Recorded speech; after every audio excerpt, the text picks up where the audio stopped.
Hello, day 3 of me doing this YouTube thing and not giving up on my dreams, even though I don't even know why I have this dream for real. Like, what is it that I want out of being a YouTuber? A YouTuber. Why would I be a YouTuber? Y'all don't need to be in my business, but something keeps pulling me to make YouTube videos.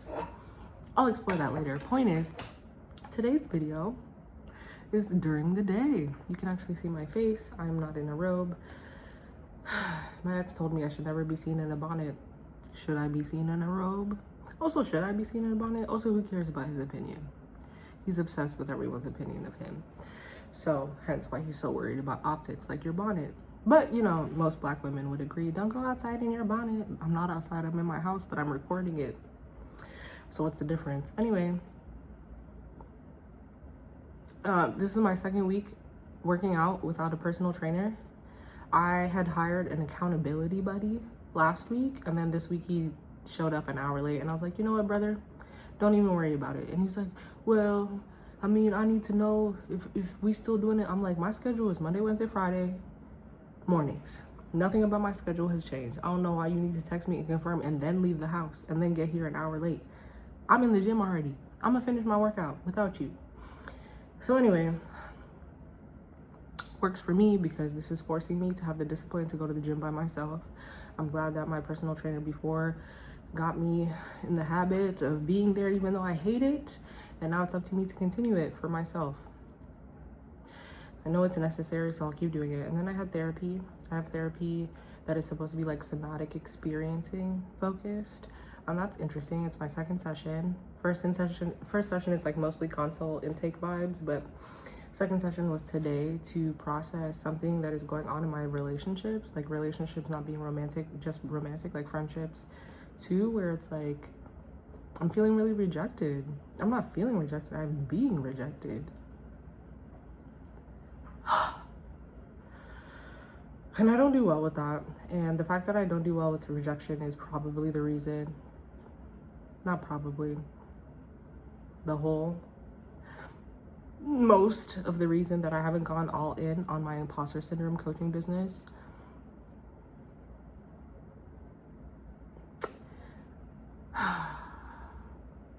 And I also don't want to job search because that is thousands of rejections.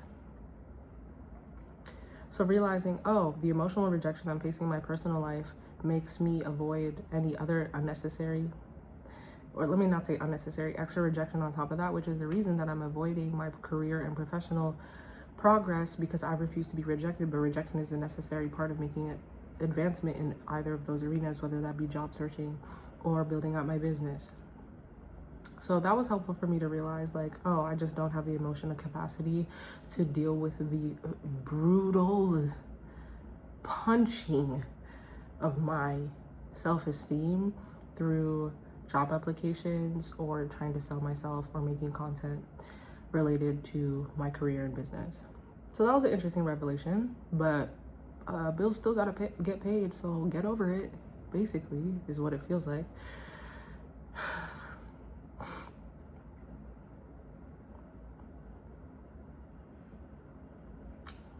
We live in a cruel world, man.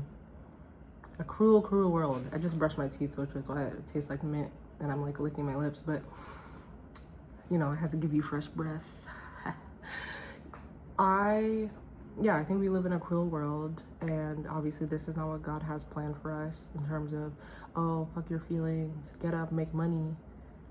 Yikes.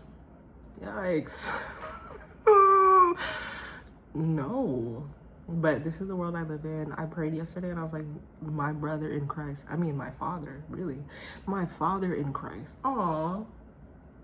Why haven't I ever called him that before? My father in Christ, he literally is. I got a new name for you. Anyway, my father in Christ. I have to do this for 60 years. Statistically speaking, I'm probably gonna live for another 50, 60, maybe 70 because I'm in the gym 3 times a week. Help me. I would say the other word from the Kevin Hart reference, but you gotta be careful how you talk to God. He is the Lord after all. So yeah, that's been my day. I don't know how I feel about recording these in the middle of the day because I like it as like a mental, it's like it's a 2-for-1. I'm like consistent with YouTube, but I'm also emotionally processing out loud verbally, which I need to start doing because I haven't been doing the journaling, so I might as well process out loud. And some things when I say out loud, they really be hitting different. So I had a previous friend who was like, you should start journaling out loud. I use voice notes to journal. So this is supposed to be the double whammy where I do that and I make progress on my dreams of being a YouTuber, and I still don't know why I have that dream. Anyway, alas, we're 5 minutes in, and for the rest of the 5 minutes, we're not gonna talk about my day because I'm already done with that. What are we gonna talk about? I actually had a topic for today when I was thinking about recording last night, when I was thinking about what I'd be recording today. And I've just had so many thoughts in the past day, right? For example, I'm watching this YouTube video, more so listening than watching. It's a Diary of a CEO interview with a Buddhist monk, I think, and my therapist sent it to me. And one of the things that he talks about, one of our greatest addictions is our own thoughts. Girl, that's me. That's me. All I be doing is thinking. That's why I'm so exhausted. That's why I be in my feelings. That's why I have to get out of my own way. What do you think your own way is? It's the thoughts, girl. It's the thoughts.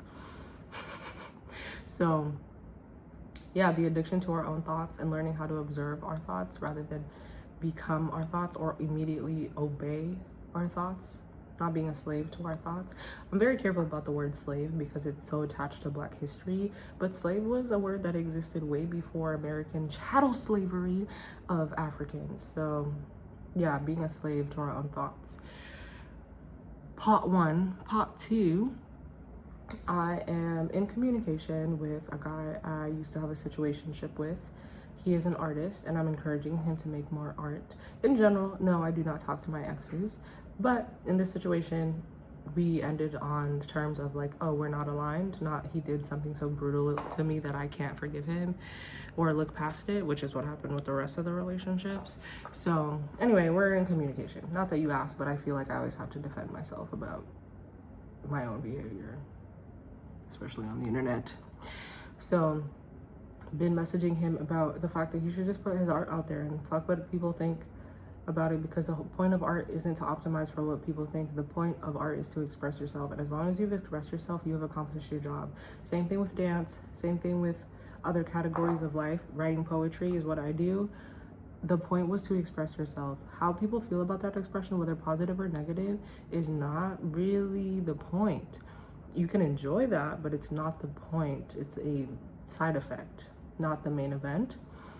And so that's been an interesting conversation, trying to encourage him to make his next piece of art and him exploring why he is so addicted to his own thoughts about his own art and why he lets that get in the way of just doing or making the art, and why that also gets in the way of sharing it. But also becomes an interesting question of why do you even have to share your art if it's for expressing yourself?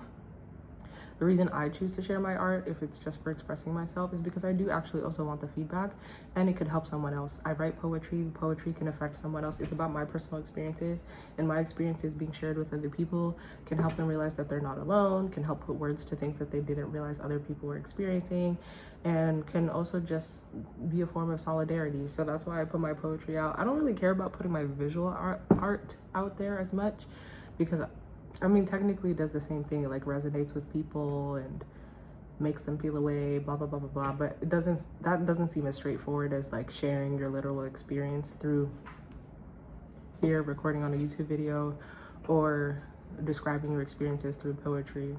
So that being said, I want to encourage him to share his art because it's important to him. I'm also just still trying to understand why it's important to him. And last but not least, I do a Bible devotional using AI. I used to use ChatGPT, now I use Claude because Claude is a little more incisive about the things that I need, even though Claude's terrible for emotional support. It's good for like research and project management. But anyway, yesterday's verse was the ask, seek, knock verse, and I'm still spinning my wheels trying to figure out what exactly that verse means, because it doesn't just mean if you ask enough times, God will give you what you want. And that's how people like to quote it. And so whenever there's a verse that's commonly quoted and I think it's being misquoted, I like to unpack it until I understand what's happening.